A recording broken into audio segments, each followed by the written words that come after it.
Mi nombre es Matías Chacón, te voy a sacar las novedades de sarcomas de este ASCO 2020, el primer ASCO no presencial desde 1967. 5 trabajos importantes en Ewing. Acuérdense que Ewing tiene una fase de inducción, tratamiento local y una fase de consolidación. El primer estudio, un estudio de ventana, antes de la fase de inducción, 2 ciclos de temozolomid y irinotecan con 59% de respuesta, lo cual lo hace muy promisorio. Segundo estudio, en la fase de inducción, comparar VIDE respecto a la alternancia VAC-IE en esquemas cada 2 semanas. Demuestra este segundo esquema beneficios sobre el VIDE en términos de sobrevida libre de enfermedad y supervivencia global. Tercer estudio, en la fase de consolidación en pacientes de muy alto riesgo, luego de 6 VIDE, la combinación de treosulfán y melphalan respecto a VAC por 8, siendo más tóxico, casi idéntico en términos de eficacia, exceptuando en pacientes menos de 14 años donde existe una ligera ventaja. Cuarto estudio, en la fase de mantenimiento, ciclofosfamida y celecoxib en forma metronómica demuestra algunos datos promisorios. Quinto estudio, ya presentado en ASCO del año pasado en el CITOS, el estudio RECORD, un estudio, es el primer estudio en Ewing randomizando segundas líneas con 4 esquemas, en el cual el esquema más promisorio se basa esencialmente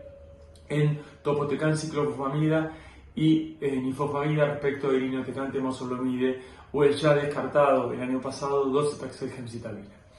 En lo que hace a los sarcomas localizados, se han presentado 3 estudios, 2 estudios en tratamiento perioperatorio. El primer estudio es un estudio japonés donde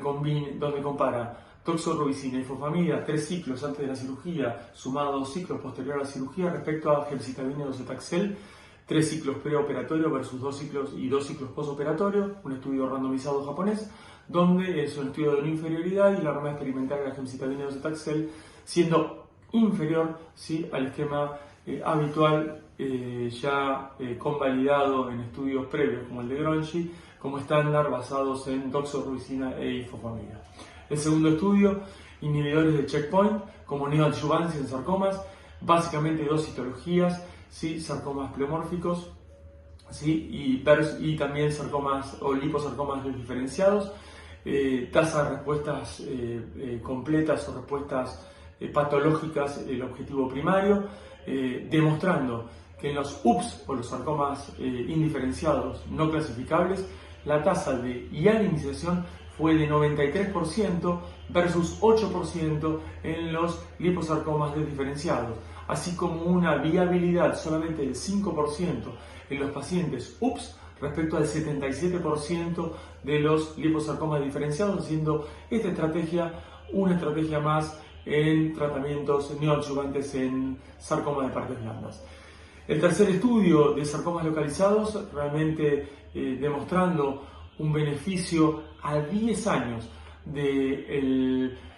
estudio escandinavo en GIST con imatinib 3 años versus 1 año, donde la diferencia a 10 años en términos de supervivencia global absoluta fue del 14%, 79% de pacientes vivos a 10 años respecto a 65% de pacientes vivos 3 años versus 1 año, ya que 3 años es superior a 1 año en términos de adjuvancia en esta patología donde el imatinib no se sabía si retrasaba la recaída, pero realmente la diferencia es altamente significativa ya a 10 años. Y para terminar, 3 estudios interesantes en sarcomas avanzados. Uno con levantinib e eribulina en pacientes con lipo y leiomyosarcomas con respuestas objetivas cercanas al 30% por criterios RECIST y 57% por criterios CHOIS. Así que levantinib y eribulina parecería ser también una estrategia interesante en este tipo de sarcomas. Un segundo estudio con toxorubicina y trabectedina en pacientes con leiomyosarcomas uterinos o leiomyosarcomas de partes blandas, tasas de respuesta interesantes, alrededor del 59% en los uterinos y 39% en los leiomyosarcomas de partes blandas, demostrando utilidad y con supervivencias globales cercanas a los 30-35 meses. Es más, un dato interesante es el porcentaje de pacientes que pudo convertir su cirugía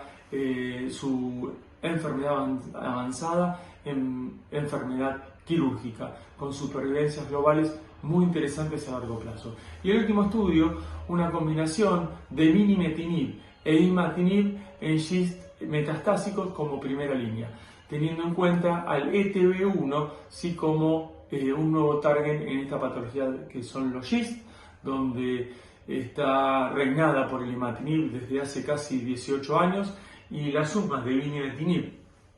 a imatinib resultó en tasas de respuesta muy interesantes, cercanas al 66%,